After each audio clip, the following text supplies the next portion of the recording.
असातिज़ा इकराम, असातिज़ा मुझसे एक टीचर कहने लगे हजरत जी दिल नहीं लगता, बेसुकूनी सी है, कुछ बतलाएं। तो मैंने कहा क्लास में कोई यतीम बच्चा ढूंढ ले, कोई लावारिस बच्चा ढूंढे, उसकी वर्दी अपने जिम्मे ले ले, किताबें अपने जिम्मे ले ले, उसका खर्चा अपने जिम्मे ले ले, रोज जेब में टाफियां डाल के जाया करे कि गरीब को देनी है। फरमाया 2 महीने ये वाला वजीफा भी पढ़ के देखे, अल्लाह आपको सुकून अता करेगा। ये भी कहने लगे बड़ी ठंडक हुई है, बड़ा सुकून मिला है, बड़ी ताबेदारी। मैंने कहा आप लफ्जों से सुकून चाहते हैं, वो लोग खिदमत करके सुकून लेते। कूफे का एक अमीर आदमी था, फिर गरीब हो गया। गरीब, गुर्बत बड़ी परेशानी है, बड़ी परेशानी, बड़ी आजमाइश। गरीब बेवकूफ इसलिए होता है कि उसकी जेब में पैसे नहीं होते। गरीब मजबूर इसलिए होता है कि उसके पास होता कुछ नहीं ना, तो सारी आजमाइशें इकट्ठी आ जाती। गरीब आदमी था, मेहनत मजदूरी करता लेकिन पूरी ना होती। वो कहता एक दिन गली में ककड़ी बेचने वाला आया, तो मेरी एक बेटी थी छोटी सी, बाकी बच्चे बड़े थे। छोटी जिद करने लगी, कहने लगी ककड़ी खानी है, ककड़ी। कहते मैं परेशान हो गया, दिल टूट गया। बेटी ने सवाल किया है, फरमाते मैंने सोचा किसके पास जाऊं, किसी और के पास। मुझे समझ ना आया, मैं सीधा इमाम आजम के पास चला गया। ये शख्स है जो मुझे देगा भी और मेरा पर्दा भी रखेगा, मुझे देगा भी और मेरा, बोलिए, मेरा ये पर्दा भी रखेगा, ये रुसवा नहीं करेगा, ये फोटो नहीं खिंचाएगा। ये फोटो खिंचा के पहले दिन फेसबुक पे नहीं लगाएगा कि मैं गरीबों में थैले बांट रहा हूं। ये उसी वक्त अखबार वालों को नहीं बुलाएगा, एक थैला और 6 अखबारों में तस्वीरें। ये इस तरह नहीं खैरात देगा। हजरत इमाम आजम के पास गया तो फरमाते रश बहुत ज्यादा था, मैं इमाम साहब से बात ही ना कर सका। वापस आ गया, इमाम साहब ने बंदा भेजा, फरमाया पता कर ये बंदा किसी जरूरत के लिए आया था, रश की वजह से बात नहीं कर पाया। कहते वापस मेरे पीछे बंदा भेजा, वो मेरे घर तक आया। घर आके उसको हालात का पता चल गया, वापस गया। कहते हैं 3 थैलियां शर्फियों की भर के इमाम आजम लाए और खुद आए और रात के अंधेरे में आए और मुझे थैलियां दे के ना तो मेरे आगे हाथ बांध दिए।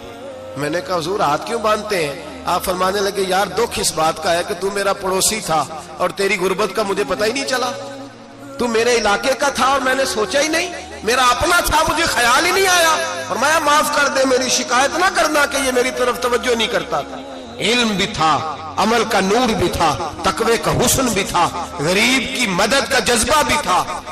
आज लोगों पर माल का फितना सवार होता है, सब पर नहीं लेकिन ज्यादा लोगों पर।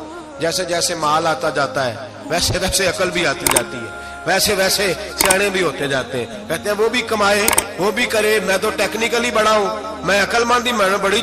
ना बहन की फिक्र रहती है, ना भाइयों की फिक्र रहती है, ना रिश्तेदार की फिक्र रहती है, ना दाएं बाएं कुछ देखते हैं। लोग जैसे जैसे पावरफुल होते जाते, हटते जाते, कटते जाते, अमीरों से गिराने लगते जाते, आगे की तरफ देखते जाते। इमाम आजम अबू हनीफा रहमतुल्लाह अलैह ने सारी जिंदगी प्यार किया, मोहब्बत बांटी, इल्म, फकाहत, तकवा, रोशनी।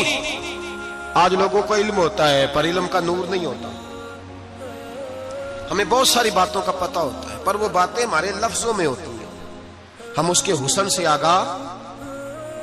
और अगर मैं ये कह दूं कि हमें उन बातों पर यकीन कामिल नहीं होता, कह रहे होते हैं, हम समझते हैं, बड़ी बातें करते हैं, लेकिन उन बातों के पीछे जो अमल का जज्बा है वो फीका होता है। इमाम आजम अबू हनीफा रहमतुल्लाह ताला अलैह जितने बड़े आलिम थे उतना ही बड़ा खौफ था अल्लाह का दिल में, उतना ही बड़ा खौफ था। एक आदमी कहता है मैंने इमाम साहब से मसला पूछना था, मैंने इशा की नमाज इमाम साहब के पीछे पढ़ी। कितनी लोग बातें सुनते हैं, उसका असर कितना लेते हैं, लेकिन इमाम साहब रहमतुल्लाह अलैह का तरीका क्या था? कहते मैंने इमाम साहब के साथ नमाज पढ़ी मस्जिद में, तो कारी साहब ने कुरान पढ़ा, इज़ा ज़ुल्ज़िलतिल अर्दु ज़िलज़ालहा व खरजतिल अर्दु अस्कालहा। फरमाते आखिरी 2 आयतें पढ़ी, फमन यअमल मिस्काल ज़र्रतिन खैरन यरा व मन यअमल मिस्काल ज़र्रतिन शर्रन यरा। अल्लाह फरमाते मैं क़यामत के दिन तेरे जर्रे जर्रे का हिसाब करूंगा। जर्रा बराबर नेकी हुई तो तेरे सामने आई, जर्रा बराबर गुनाह हुआ तो तेरे किसके बराबर जी? वो कितना होता है? रेत का 1 जर्रा, उसके बराबर भी गुनाह हुआ तो तेरे सामने। ये अल्लाह कह दिया है, तो ऐसा इंशाअल्लाह होके रहेगा। अल्लाह एक दफा दिखाएगा। दुआ फरमाए अल्लाह हमें माफी अता फरमाए, अल्लाह हमसे दरगुजर फरमाए। अल्लाह हमें बख्शे हुओं में शामिल फरमा। ये आयत इमाम साहब ने सुनी तो कहते हैं मैं नमाजी सारे चले गए तो इमाम साहब बैठे और यूं ना अपनी दाढ़ी पकड़ ली, चिराग टमटमा रहा, कहते हैं दाढ़ी पकड़ ली और इमाम साहब बैठे हैं। मैंने कहा कि किसी महवियत के आलम में है, सोच में, चले मैं थोड़ी देर में आता हूं। कहते मैं 2 घंटे के बाद आया तो इमाम साहब ऐसे बैठे हैं दाढ़ी पकड़ी हुई। मैंने कहा ठहर के आता हूं। मैं फिर 1-1.5 घंटे के बाद गया तो वैसे ही बैठे। कहते तहज्जुद का वक्त हो गया, मैं मस्जिद में गया तो चिराग टिमटिमाने लगा, खत्म होने के करीब आ गया। इमाम साहब बैठे, अब मैंने देखा कि आंखें आंसुओं से भरी हुई हैं और अपनी दाढ़ी पकड़ के खींच रहे हैं और कहते हैं या अल्लाह तो अगर जर्रे जर्रे का हिसाब लेगा तो अबू हनीफा तो उलझ जाएगा। ऐ अल्लाह तू जर्रे जर्रे के बारे में पूछेगा तो मैं तो नहीं जवाब दे सकता।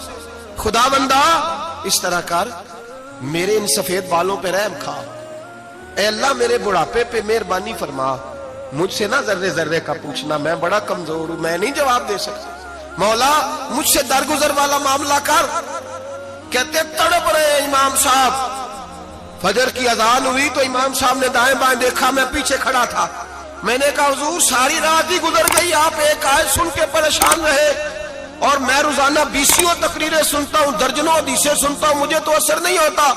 आप फरमाने लगे मुझे तेरे मामले का नहीं पता, लेकिन मुझे अगर तूने देख लिया है तो किसी के साथ जिक्र ना करना मुझे। और फरमाने लगे फिर तू तो नेक आदमी होगा, तुझे नहीं ख्याल आता। तो मैं तो जानता हूं मन आनम के मन दानम, पता सारा है सरदार नो की तियाला, मैं तो जानता हूं ना, मुझे खबर है, लिहाजा मैं नहीं हिसाब दे सकता, तेरा नहीं मुझे पता। जितना मेरे भाई इल्म ज्यादा उतना खौफ भी। हजरत अब्दुल्लाह इब्ने मसूद फरमाते हैं ज्यादा बातें करने वाला आलिम नहीं होता, अल्लाह से ज्यादा डर जाने वाला आलिम होता है। जो आदमी लंबी चौड़ी गुफ्तगू करे वो फकीह नहीं, वो अल्लाह से डरने वाला नहीं, बल्कि जिसको वो बात करे तो थोड़ी करे, डर के करे, खौफ के साथ करे, अल्लाह की खशियत जिसके दिल में हो वो बड़ा आलिम होता है। हजरत इमाम आजम अबू हनीफा रहमतुल्लाह अलैह मालदार थे और अपने माल में से हिस्से निकालते थे। इमाम साहब फरमाया करते थे मैंने चंद 1000 दिरहम रख दिए। हुजूर किस लिए? फरमाया लोगों को कर्जा देने के लिए। नबी पाक सल्लल्लाहु अलैहि वसल्लम ने फरमाया कर्जा लेने वाले को मना किया है, फरमाया कर्जा एक कैद है, बगैर मजबूरी के ना लेना। अब लेने वाले भी एहतियात नहीं करते, फटाफट कर्जे के पीछे भागते। बड़ी मजबूरी हो तो कर्जा ले, फरमाया मकरूज कैदी होता है, कर्जा लेने से बचो। और देने वाले को क्या कहा? फरमाया अगर सामने वाला तंग दस्त हो ना, तंग दस्त, तो उसे मोहलत दो, जितनी तुम मोहलत दोगे अल्लाह उतने ही पैसे रोज सदका करने का सवाब अता फरमाएगा।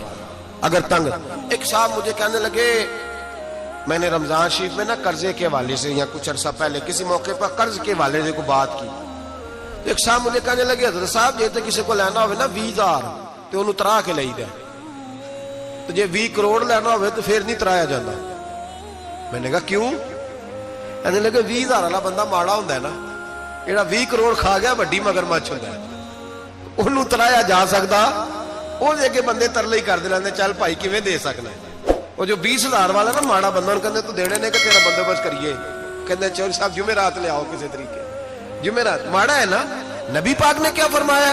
हुजूर ने फरमाया तुझे पता चल जाए कि तंग दस्त है तो मोहलत दे, जितने दिन तू उससे पैसे नहीं लेगा उतने ही पैसे रोज सदका करने का सवाब दिया जाए।